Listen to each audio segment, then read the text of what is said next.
Good evening, one and all. On behalf of Dr. Agarwal's Institute of Optometry, I extend a warm welcome to each and every one of you for the 20th episode of Optometry series. Thank you so much for your continuous support.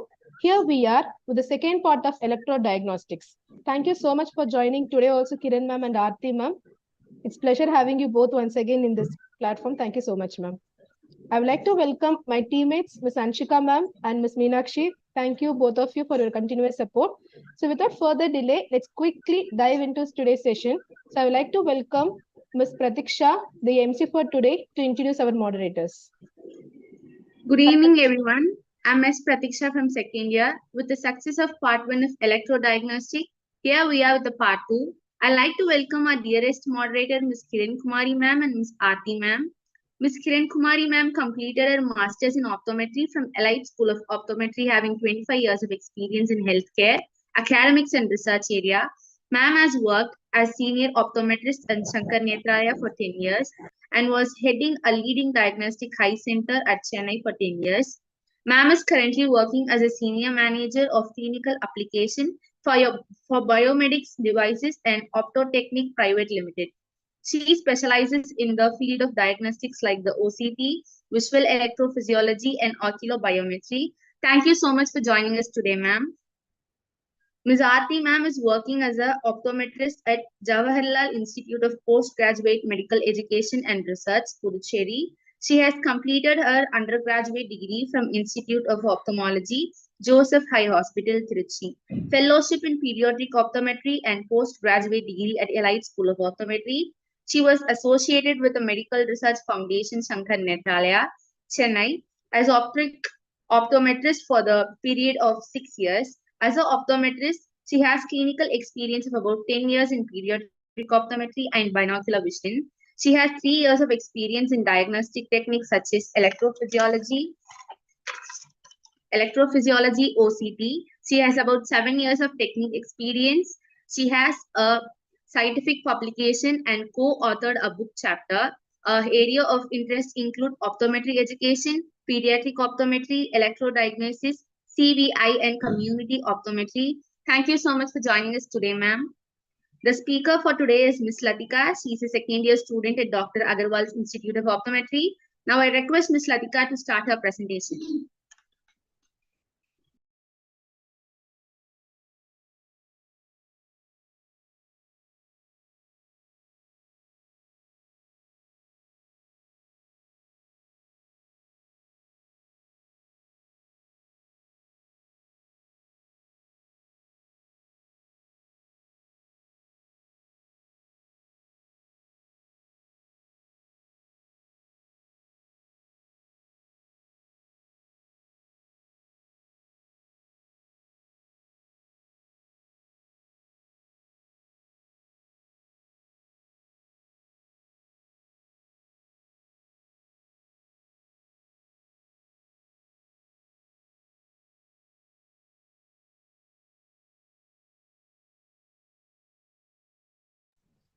Thank you, Pratiksha. Good evening, ma'am. I'm Lathika J of second year Optometry. Today's topic is Electrodiagnostics Part 2, Electrooculogram.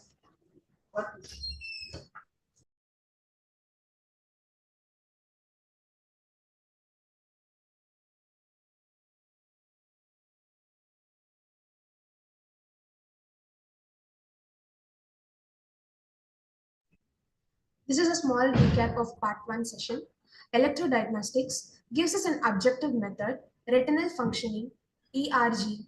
ERG is the corneal measure of an action potential produced by the retina when it is stimulated by light of adequate intensity. Dark adaptation, rod responses, light adaptation, cone responses. Types of ERG, full field with 5 responses.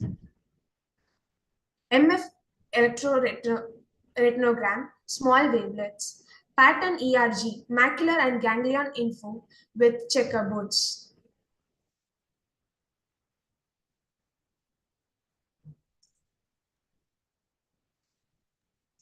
Thank you, Lathika.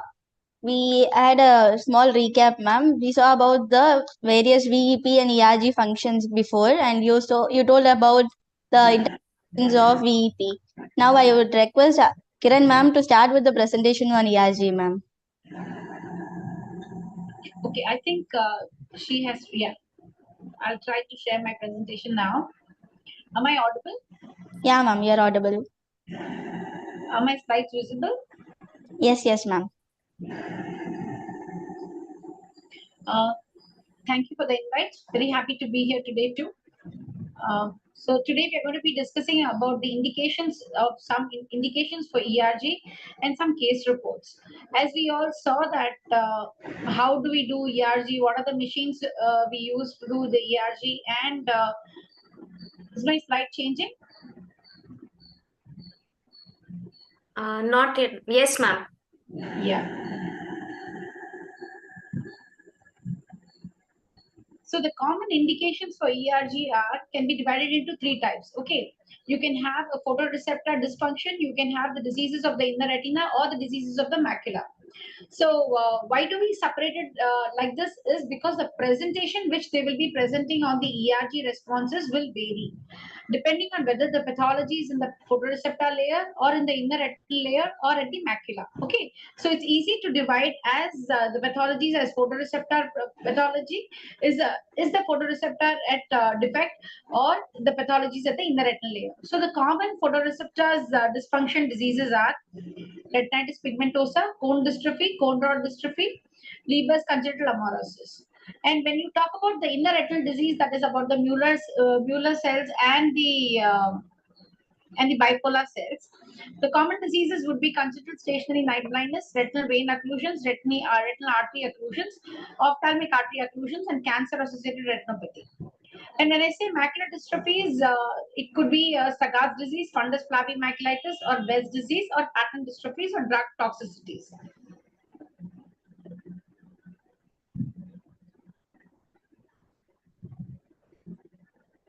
So the first case for the day is going to be a case with a photoreceptor dysfunction.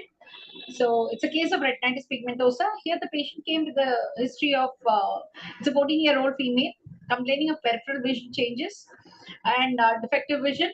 Complaints of night vision since 4 years. No family history of blindness or retinal disease. On examination, best corrected visual acuity was 20 by 100 in the right eye and 20 by 200 in the left eye. IOP was within normal limits. Color vision was 1 by 14 in both the eyes. The EOM, the external, was found to be normal. If you see the fundus image over here, you can see the bony speckle pigmentation, the arterial attenuation, and a pale disc over here. The OCT also indicates that there is a thinning of the photoreceptor layer. So here, what do you see over here is that on the right side, I have the normal control information over here. So last class, we studied how the responses are going to be. You're going to be having a rod response when you dark adapt the eye, which is going to be a mountain shape. Then you will have a combined response, which is going to be a A wave and a B wave. This is the maximum response, maximum combined response, or the A wave and the B wave. And then you have the cone response and the photopic 30 Hz flicker in the light adapted eye. So a normal ISCV pattern of responses are, in a normal case of ERG, will look like this. Okay, just a moment.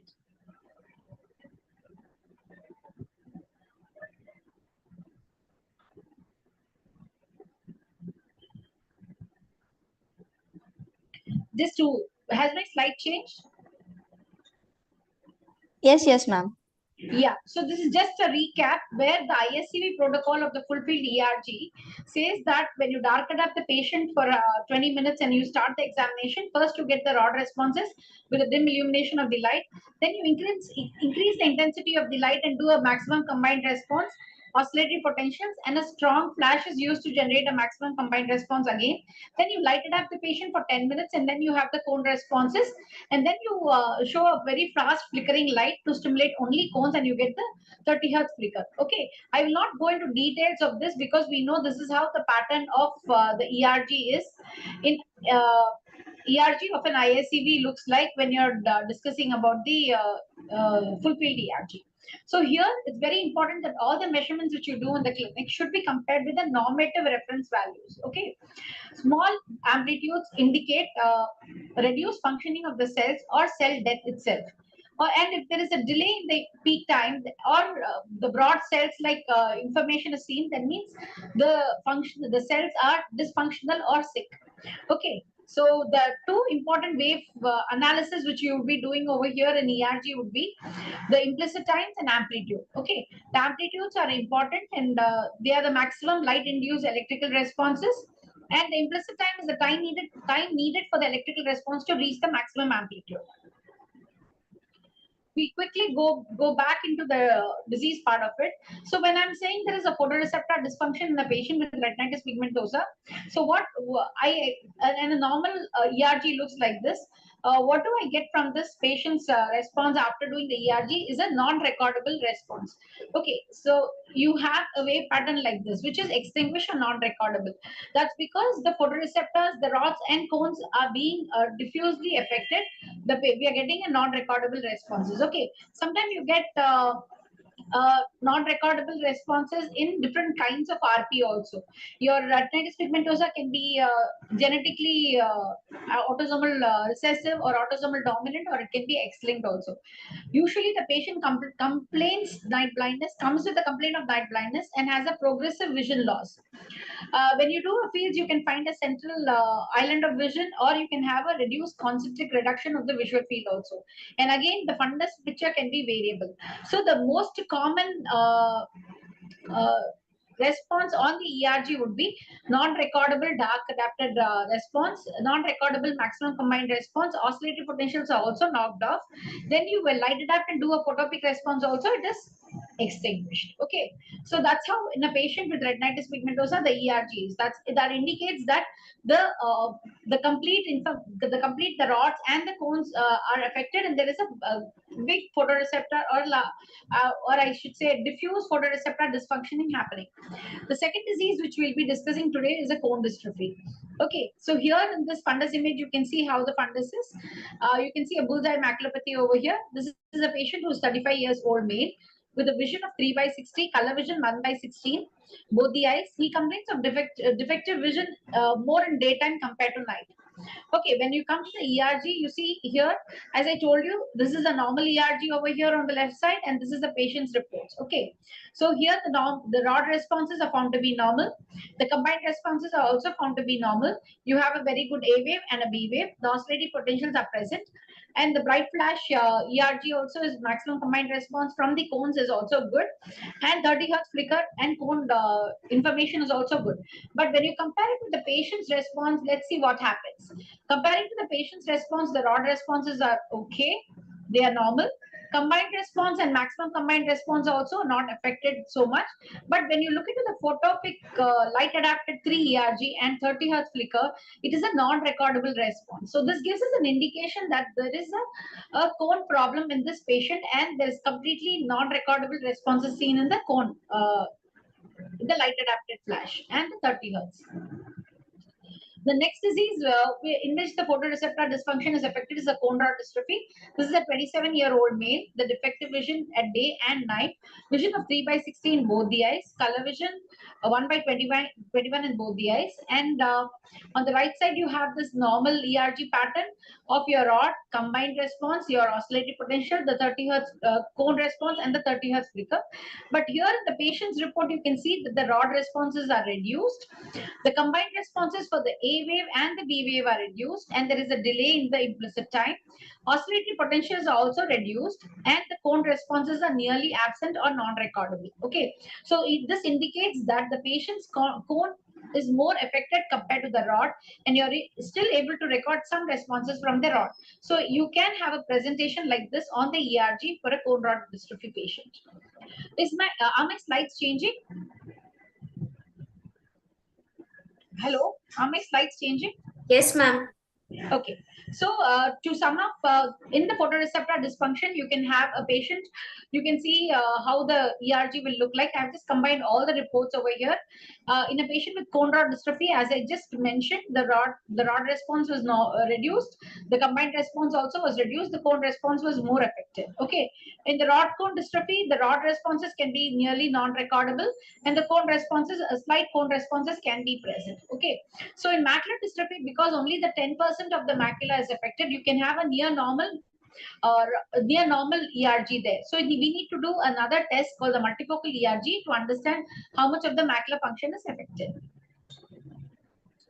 So the conditions where you will have undetectable waveforms are Leber's congenital amaurosis, ophthalmic artery occlusion, gyrate atrophy, choroidemia, retinal detachment, and in end stage of chloroquine toxicity. The electronegative wave. The electronegative wave is very important before we jump into the disease of the inner retinal retina. In the retinal retina, the B wave here in the, when I'm saying electronegative wave, it is that maximum combined response which I'm referring to, in which you have a wave and a B wave. Okay, usually you will have a very good A wave, which is a negative wave, and a B wave, which is a positive wave. Okay, the B wave is smaller than the A wave. That is the normally. What happens is in electronegative retina, there is a normal A wave, but this B wave, which is supposed to be a positive wave, is reduced in size. So something like this image. Okay, so you have a very good A wave, and the B wave, which is supposed to go and peak and go above the reference line, is reduced drastically. So this is best seen in dark adapted bright flash. The A wave is of normal size, and the B wave is grossly decreased, indicating dysfunction after the phototransduction. The common diseases in which you will find this electronegative ERG is genetic, with the genetic inheritance, in cases with complete and incomplete CSNB, X-linked retinoschisis, Aguchi's disease, and in vascular diseases, in ischemic CRBO, negative ERG is found. A negative ERG is also found in cancer-associated retinopathy and melanoma-associated retinopathies. Okay, this is how the wave pattern looks like when you're doing your ERG in patients with complete congenital stationary night blindness, incomplete congenital stationary night blindness, and X-linked retinoschisis. In X-linked retinoschisis also you get a negative wave pattern, but you have a little cone function being preserved. Okay, so this differentiation of complete and incomplete, I will do it in the next slide. So what are the diseases which affect the inner retina are the CSNB, X-linked retinoschisis, retinal artery occlusions, retinal vein occlusions, and ophthalmic artery occlusions. CSNB can be divided into two types, one with the normal fundus and one with the abnormal fundus. With the abnormal fundus is Rick's type and incomplete and incomplete CSNB. And with the abnormal fundus, it's the Aguchi's disease. Today, we'll discuss only about the complete and incomplete CSNB. Okay, so when you do record an ERG for a patient with complete and incomplete CSNB, you will see that the rod responses can be reduced in both, because your if this CSNB is the rod response is grossly reduced, and the combined response shows a negative pattern over here. The oscillatory potentials are also reduced, and in complete type of CSNB, we find some amount of cone function being preserved, but in incomplete type, both the cone and the rod functions are reduced. Okay. So this incomplete CSNB, this affects the on pathway of the bipolar cells. You have no rod function being detected. You have the B wave with the severely reduced or negative wave, and the cone function is preserved. In incomplete CSNB, where both the on and off bipolar cells are affected, some amount of rod function is preserved, and your photopic responses are also reduced. So this is a female with a 30-year-old female who history of wearing glasses of -5 myopic refractive error. Complaints of difficulty in night vision. Elder sister also has similar complaints. Vision is 6/18 with glasses. So when you record an ERG for her, we see that in the ERG we have completely non-recordable rod responses, and then the combined response shows a negative ERG. Here on the left side you have the normal case, and the oscillatory potentials are reduced. The strong bright flash ERG also, the A wave is there, but B wave is grossly reduced. The cone response are also reduced. So she is diagnosed to have incomplete CSNB. The next disease which affects the inner retina is the retinal artery occlusions. It's very important to do an ERG to understand the remaining amount of functional retina, function of the retina. And this usually the ERG is grossly non-recordable in patients with retinal artery occlusions. Okay, you will have a non-recordable responses. So this is on the left side is the normal ERG. This is the patient's report where you can see that the responses are non-recordable. So as I told you, negative pattern is also seen in X-linked retinoschisis. This is a patient who's 10 years old male, complains of decrease in central vision. He has no history of night blindness. His maternal uncle had history of retinal detachment. On examination, his vision was 20 by 60 in the right eye and 20 by 40 in the left eye. IOP was 14 in the right eye and 11 in the left eye, and the color vision was 9 out of 14 in the right eye and 11 out of 14 in the left eye. And on the EOM was full and external examination was normal. So you can see over here there is a splitting of the inner and the outer retinal layers. He has schisis. So this is the rod responses, the combined responses, oscillatory potentials, and cold responses of the normal patient, which are found to be normal. Uh, on this is the X-linked retinoschisis patient where you find the rod responses are normal, combined responses also okay, oscillatory potentials are slightly reduced, and the cone responses are reduced. Here you see that you have a negative ERG, which is classical of the X-linked retinoschisis. Okay, so here again it's the same thing. It's a these patients can have inherited vitreoretinopathy also. They can have peripheral schisis with progressive vision loss, and they usually have retinal detachment because the retina is weak. Okay, so you can have a negative ERG on your X-linked retinoschisis patient also. So the other disease which is important in the ERG clinic is the retinal vein occlusion, because a patient with central retinal vein occlusion can, in case if he is ischemic, can end up into 90-day glaucoma. So we need to understand the ischemic status of the eye.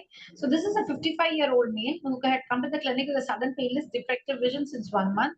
He's known hypertensive since 10 years with medications. The fundus image shows there is a lot of hemorrhages over here in the left eye, indicating central retinal vein occlusion in the left eye. So here is a normal. This is basically this is a slide thing. The normal ERG is here. You have the rod responses completely non-recordable. The combined responses both are reduced, A and B way. The oscillatory potentials are absent. The strong flash ERG also it is reduced. You have a negative pattern over here, and the cone response is also reduced. So such a pattern, and if you see there is a delay in the implicit times of the 30 Hz flicker over here, indicating that we are dealing with a patient with ischemic CRPO. Okay. ERG can also be done in cases with cirrhosis bulbi. It's a retained metallic foreign body in the eye. It could be an iron or a copper. Here, the B wave amplitudes reduced more often. And you have 3 stages when you record the ERG in such patients. The first time when you record the ERG, it may be a supernormal response. The second can be increased A wave alone, and with a negative ERG for the B wave. Then the late stages where both the rods, photoreceptors, and the RP is affected in cirrhosis bulbi, you have a flat ERG or non-recordable ERG. Okay, coming to the macular dystrophies. This is a case of Stargardt disease where the patient is a 13-year-old female, complains of decreased vision, difficulty in seeing the board at school, no history of night blindness, no family history of retinal disease. Vision was 20 by 70 in the right eye and 20 by 30 in the left eye. IOP was 12 in both the eyes. Ishihara showed color vision of 7 by 14 on the Ishihara. The EOM was full, external was within normal limits. Okay, the fundus shows typical of flex with a bullseye maculopathy kind of picture, and the OCT shows thinning of the retina over here and photoreceptor changes. This is an optos picture indicating a clear-cut bullseye maculopathy. Okay, so here there is a bilateral perifoveal atrophy in a patient with Stargardt disease. Fundus autofluorescence shows typical peripapillary sparing of the and hypofluorescence of the autofluorescence of the in a bullseye pattern, and this corresponds to the ellipsoid zone on the spectral loss of ellipsoid zone on the spectral domain OCT with the sparing of the fovea and the retinal pigment mottling. Okay, so as I also mentioned before that these patients can present with or without flex. When you do an FFA, you will see the silent choroid feature also. There might be a progressive vision loss in Stargardt disease patients. They may also end up with gross retinal degeneration also. Okay, so as the central macula is affected mostly as in the initial stages of the disease, you will find the ERG to be normal. But and if you do a multifocal ERG, you can pick up the centrally reduced responses. In the late stage of Stargardt disease, you may have EOG and the ERG being grossly reduced or completely non-recordable. Okay, there are factors which are affecting the fulfilled ERG: the duration of the stimulus, the size of the retina illuminated, whether the pupil is small or big, and the amount of light reaching the retina. And you can also have reduced ERG amplitudes in patients with high myopia. Okay, you can have artifacts based on the electrodes also. So we need to see that our impedance is good and we don't have any electrical noise interfering with our responses. Uncorrected large refractive errors can reduce your amplitudes. Media haze will also reduce your amplitudes to a certain extent. Okay. So this is just a last slide to show the protocol of the fulfilled ERG. The common indications for the ERG would be retinitis pigmentosa, retinal vascular occlusion, Stargardt disease, inherited retinal diseases, CSND, and melanomas associated with retinopathy. Okay, limitation is if less than 20% of the retina is affected, normal fulfilled ERG will be seen. Patient can be legally blind with a normal ERG. Patient can also have an extinguished ERG with a vision of 6/6. We should be very careful. Okay, I think I will stop the share now. I will, yeah, we can go ahead with the next topic for the day. Yes, ma'am. Thank you, ma'am. Lathika, please share your screen and she'll be presenting on EOG now. Yes.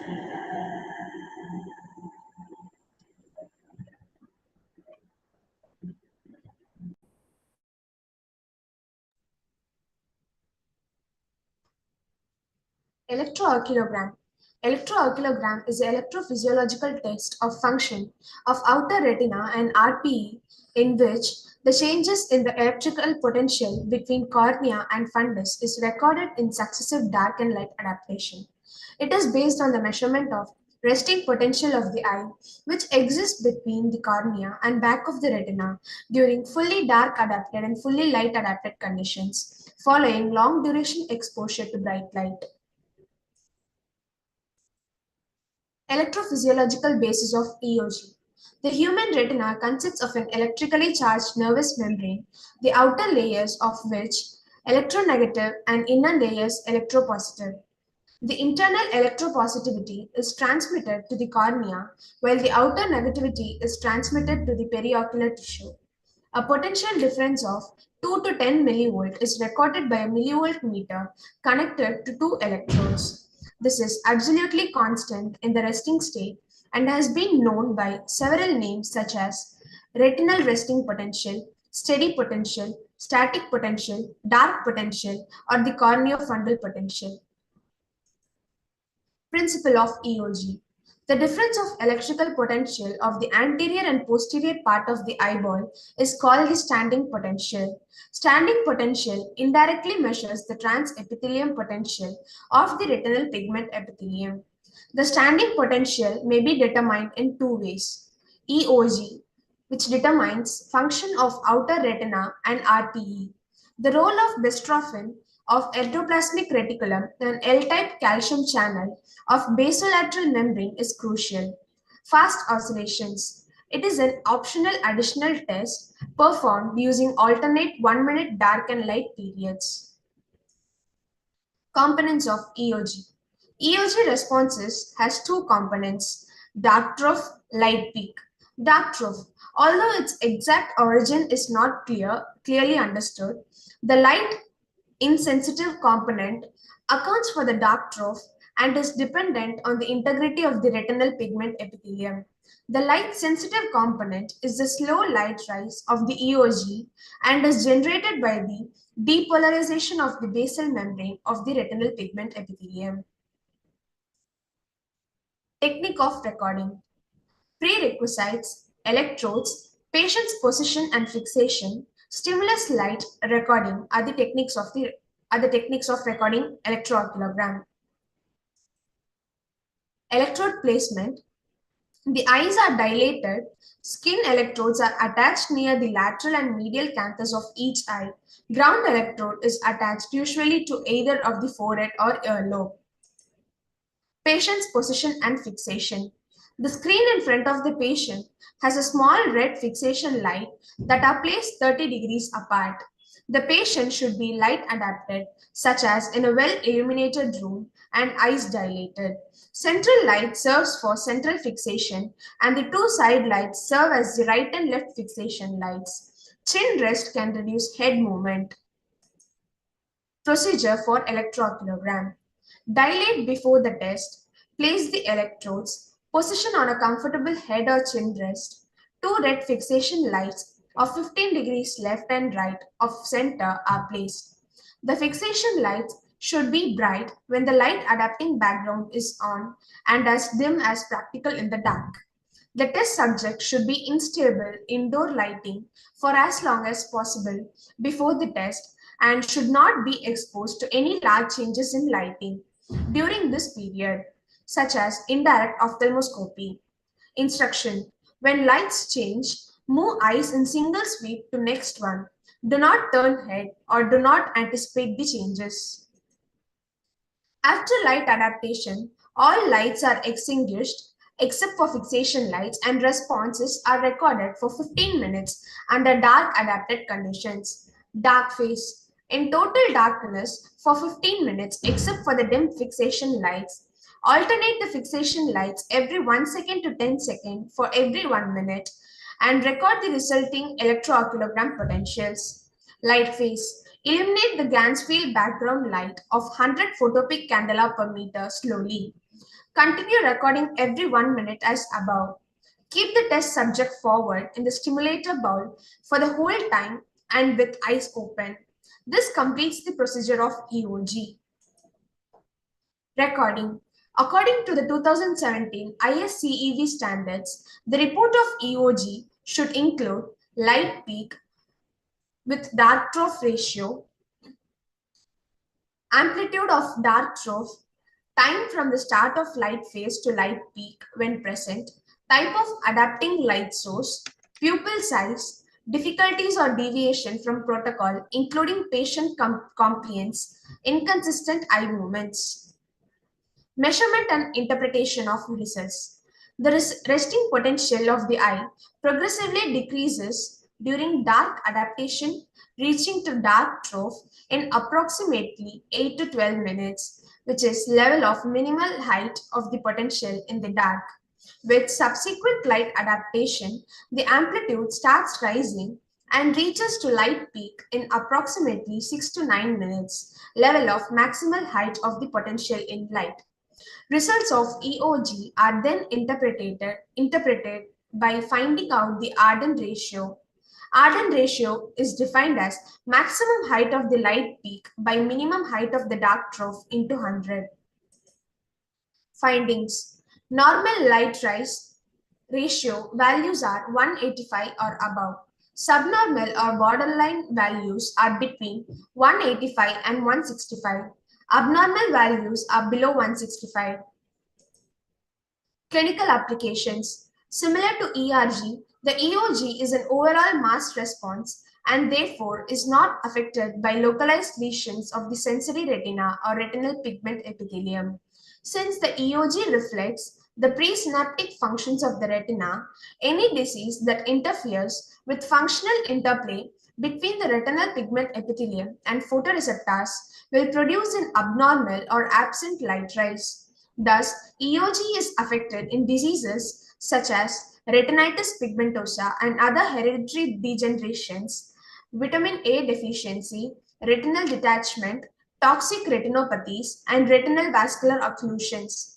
As a general rule, those conditions which cause reduction in the size of B wave in ERG also produce a reduction in the value of Arden ratio. Hence, EOG serves as a test that is supplementary and complementary to ERG and in certain conditions is more sensitive than the ERG. Example, patients with vitiliform macular degeneration often show a striking reduction of the EOG in the presence of normal range. EOG may also enable detection of carriers of this form of macular dystrophies. Thank you. We'll move on to interpretation now. Thank you so much, Lathika. I would also request Aarti ma'am here. Kiran ma'am, kindly we'll be requesting you to present on EOG ma'am. And Aarti ma'am, if possible, kindly give your inputs at the end of the session. Sure. I will continue with the talk. Thank you, Lathika, for the excellent summary of the whole EOG. As she correctly said, ERG and EOG go hand in hand, especially in dystrophies. And wherever there is a photoreceptor dysfunction or the rods or cones are affected, we expect the EOG also to be reduced because they go hand in hand. Okay. So the EOG also takes the input from the photoreceptors. So if there is an already a dysfunction in the photoreceptors, like we saw in cases with retinitis pigmentosa, in cases with Stargardt disease, in cases with say cone rod dystrophies, if you do an ERG and then do an EOG, you will find the EOG also will be reduced. Okay, are my slides visible? Hello. Yes, ma'am. Yeah. So the common conditions in which EOG should be done is the Best dystrophy. It can also be done in butterfly or pattern dystrophy, chloroquine toxicity, Stargardt disease. Okay. So she's already discussed in detail what an electrooculogram is. It's basically we try to measure the corneofundal potential, which is around 6 microvolt. Okay, 6 millivolt. I'm sorry. So as she already said, the light insensitive part is from the integrity of the RP and it's independent of the retinal photoreceptors. But the light rise or the light sensitivity part is generated by the intact photoreceptors causing the depolarization of the basal membrane of the RPE. Okay, so and you can also find this light rise being absent in patients with retinal detachment, thereby giving you a reduced EOG. Okay, so pupil should be dilated because this is also is a mass response. We use either a silver chloride or a gold cup electrodes, and the electrodes are placed on the outer canthi on the either side of the nose. And after preparing the skin, the impedance should not be more than 5 kilo ohms, and the Gans field is used as a stimulator with the fixation light located 15 degrees left and right of the center. The dark phase is usually, see, basically EOG is an automatic test. Okay, auto test means the test runs for 20 minutes. The test is designed in such a way that the test also has something called a learning phase for the patient to understand how he has to move the eyes. And in patients who cannot follow your instruction, like children who cannot, follow the instructions properly and will not be able to, fixate on the light correctly, you will not be able to complete the examination. And in patients who have nystagmus, then you will again have a difficulty in doing EOGs. So you will have some uncooperative patients and patients with nystagmus where EOG cannot be done. Okay. So you have this learning phase for a few minutes where the patient learns how to do the examination, and then the dark phase starts where the room light is completely the room is completely dark, and the Gansfield bowl is also dark. Okay, has no light. Then after 15 minutes of the dark phase, the test goes for the 15 minutes of the light phase, where the Gansfield bowl gets illuminated and the lights can be put on in the room, and the patient continues with the examination. As the patient moves the eyes to look at the fixation light, the horizontal movement of the eye produces the shift of the electric potential, which is measured in the dark and the light. Okay, so here, as she correctly said, you have stimulators over here. So you definitely need a big Gansfield stimulator for an EOG. You cannot do it with a handheld ERG machine which we use. Okay, and the electrodes are placed like this. You have the reference and the ground electrodes placed, and you can see here all these go to the amplifier, and the patient is asked to move the eyes when the light is seen by the patient. Okay. So this is just a protocol which she had defined. You can do the test in dilated condition or non-dilated condition. Usually we prefer to use the protocol which is dilated. Okay. So this is what I said. You go to the EOG program, you enter the patient data, you place the electrodes, measure the impedance. If impedance is good and green in color, that means you're good to start. You start the measurement. The measurement happens in 15 minutes in the dark and 15 minutes with the light, and runs automatically and goes to analysis. And then set the minimum value of the marker with the left mouse button and maximum value with the right mouse button. Usually this is also done by our machines automatically, where the dark trough which has the least amplitude is being picked up by the machine, and the light peak which has the maximum amplitude is being identified the machine, and then it's analyzed and the Ardens ratio is generated. Okay, so this is how it is. The patient has to alternate fixation whenever this light is illuminated. Okay, so he moves the eyes and the readings are recorded. The readings are usually recorded as a sine wave over here. Okay, you can see this, and 15 minutes in the lights off, 15 minutes in light on, the patient looks right, and then whenever the patient moves the eye, the closer electrode to the corneal side becomes more positive, and the electrode in the outer canthal becomes more negative. Okay, the dark phase is recorded after total darkness of 15 minutes, and light phase is followed when the lights are switched on. Okay, recordings are done for 10 seconds in a minute. Okay, not the whole minute. Usually only the first 10 seconds the alternating of the lights happen, and after that 50 seconds it's a pause. The patient can relax over there with the chin kept inside the Gans field, and then the test continues again. So the peak amplitude recorded in the dark is smaller and is called a dark trough. Peak amplitude recorded in the light is called the light peak, and it is identified as the light peak. So you have these sine waves and these recordings over here. At the end of the result, you have a graph like this. So you can see there's a reduced response over here in the curve over here, indicating that this test has been done in the dark. Okay, and the least dark graph is taken for the measurements. And here, because in the light rise, you can see you have a dome shape like image over here, like a mountain over here.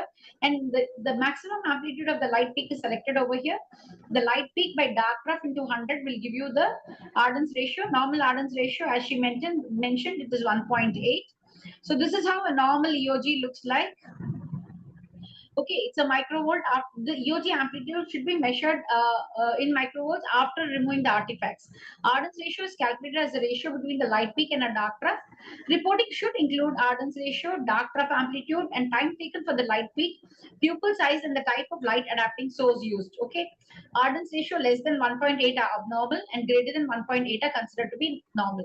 When recording the EOG, you have to see that these sine waves which are there, you don't have any upshoots or downshoots. If the patient is not moving his eyes horizontally correctly, then you will have very high upshoots over here, and a smooth sine wave will not be generated. Okay, so if you're not careful and if you're not looking into these waveforms, you may have this artifact of this upshoot being measured or taken by the machine accidentally and gives you a false value. Okay, so you see that all these sine waves or throughout the procedure, you should be alert that when you're recording the wave patterns in the EOG are smooth and they're normal. Okay, so you don't have any upshoots and downshoots. They may create an artifactually high or a low reading. So this is how a normal EOG report is generated. You have a reduced curve over here. Then you have increased light peak with the light rise curve seen over here. Then you have these sine waves in the dark which are reduced in amplitude. Then sine waves in the light which are increased in amplitude. Then you have these for the each some machines gives you value for the each reading or the recording which happens, and they calculate Ardens ratio in percentages. Okay, so some machines gives you in percentage Ardens ratio, and some machines gives you in say something like this 2.09 or 2.08. And this is a report from another machine where you can see that this machine has identified all the amplitudes of the dark trough, and they selected the least dark trough which it is found, and then it has marked all the light peaks over here, and it selected the brightest or the light peak which has the maximum amplitude in the light phase, and then it gives you the Ardens ratio. Okay, so you have this right eye left eye separate Ardens ratio, and this patient is found to have a normal Ardens ratio. A patient with one eye also can perform the test and you can get an Ardens ratio. Okay, so this is a patient with a pathology of the Best disease. It's a classical thing that the EOG is reduced in adult vitiliform and in Best vitiliform diseases.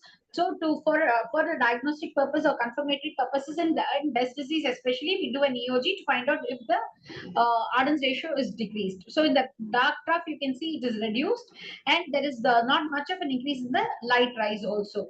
So here the Ardens ratio is 1.33 in a patient with Best disease.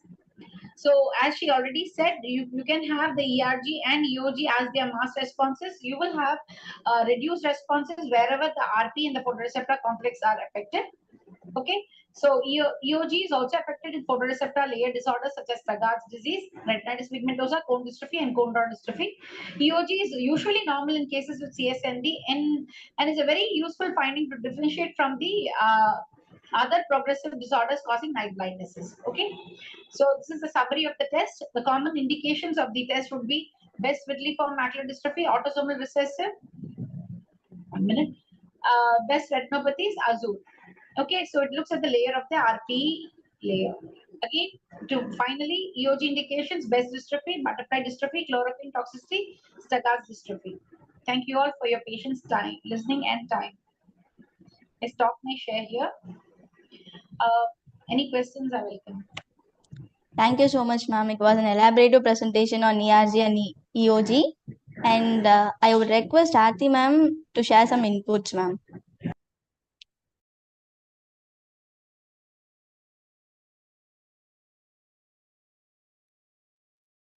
I think Aarti would not be able to speak. She is at having a very bad throat.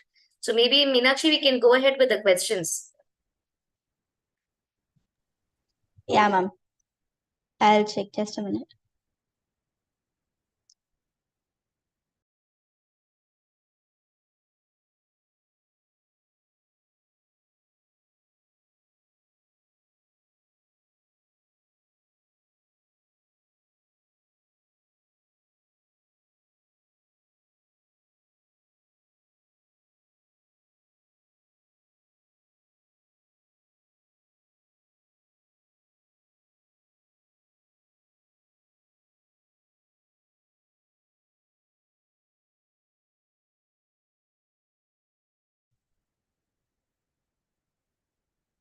We'll proceed with the questions in the Zoom, ma'am. The first question is, explain the calculation of Ardens ratio.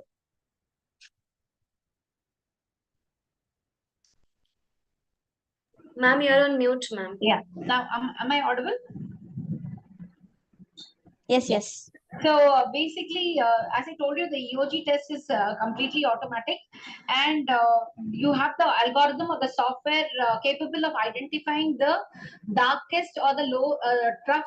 Means when the test is done in the dark, it identifies the smallest or the least amplitude which is generated in the dark, and it identifies the maximum amplitude which is generated in the light. Okay, so the light peak by dark trough is measured and multiplied by 100 and divided by 100. Okay, so light peak by dark trough into 100 will give you your Ardens ratio.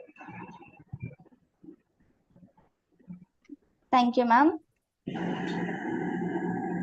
The next one is, when do we do ERG and EOG? At what cases ERG is preferred? At what cases EOG is preferred, ma'am? Okay. In cases where you suspect a photoreceptor dysfunction, then it's always better to start off with ERG. Okay. Full field ERG is the most common test which is done throughout in the clinic. Okay. Even if I have to do an EOG, in some cases, like in the Stargardt's disease, if you had seen my slides, I would have written the EOG as an indication for Stargardt's disease as an indication for EOG test also.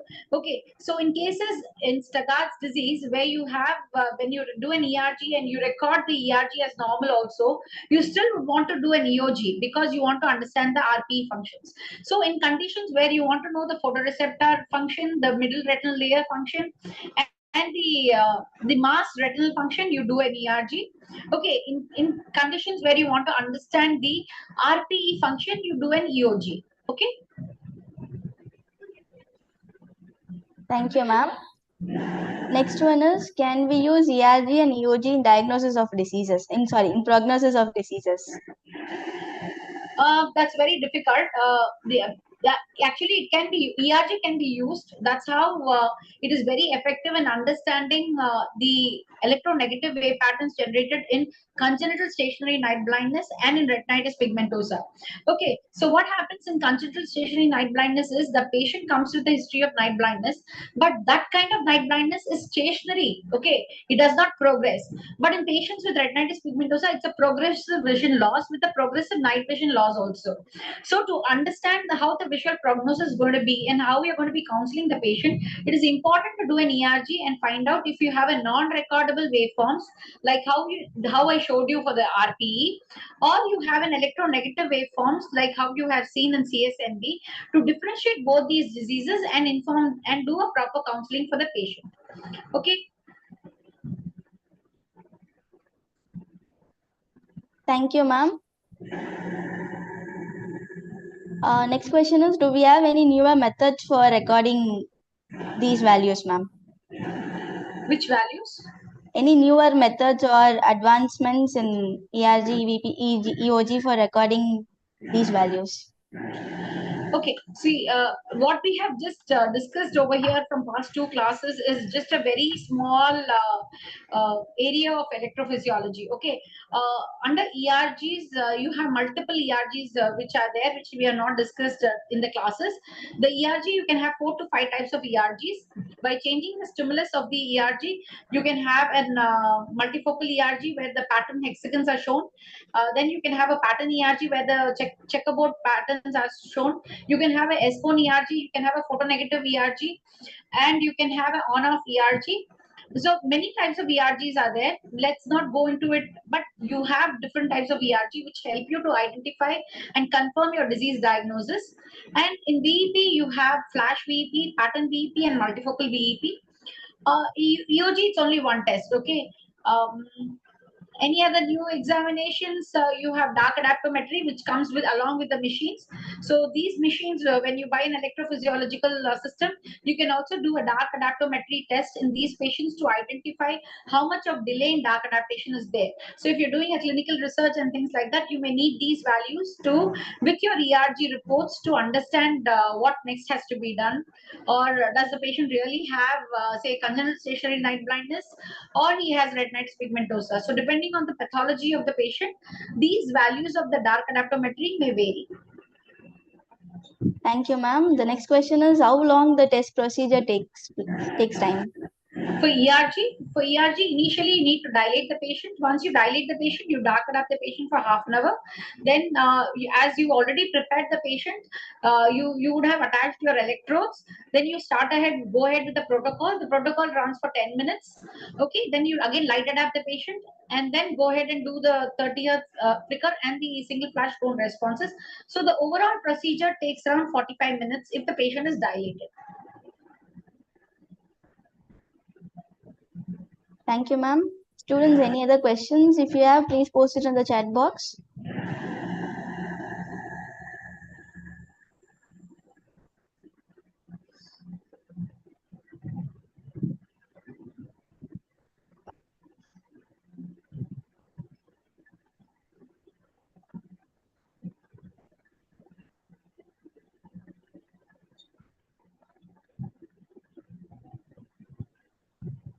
Anshi, ma'am, do you have any questions, ma'am? No, I think we can have sessions open for the YouTube. If there's any questions in YouTube, we'll definitely love to answer. As of now, I think we can wrap up if there are no questions in the YouTube also. Yeah, ma'am, all the questions are done. Thank you so much, Meenakshi. Thank you so much, Kiran, for joining us today for the detailed presentation. Thank you. Thank you. I thank one and all from the Agarwal team to make a successful YouTube series of videos for all of us to enjoy. Thank you. Thank you once again for the opportunity. I thank in behalf from Aarti also. Okay. Thank you. Thank you. Thank you so much, ma'am. I take leave. Thank you. Yeah, thank you, ma'am. Thank you so much, ma'am. Dear audiences, thank you all so much for your continuous support towards the optometry series. If you have any doubts on today's session, please post it in the comment box. We'll get back to you with the answer. It is exam season at Dr. Agarwal's Institute of Optometry. So we would like to wish all our students Best wishes on the behalf of the management for their exams. And for the audience, happy Diwali to each and every one of you. If you wanted to know more about all the updates at Dr. Agarwal's Institute of Optometry, please do follow our Instagram page. I will be giving the links in the description box. Thank you all so much for joining. Thank you.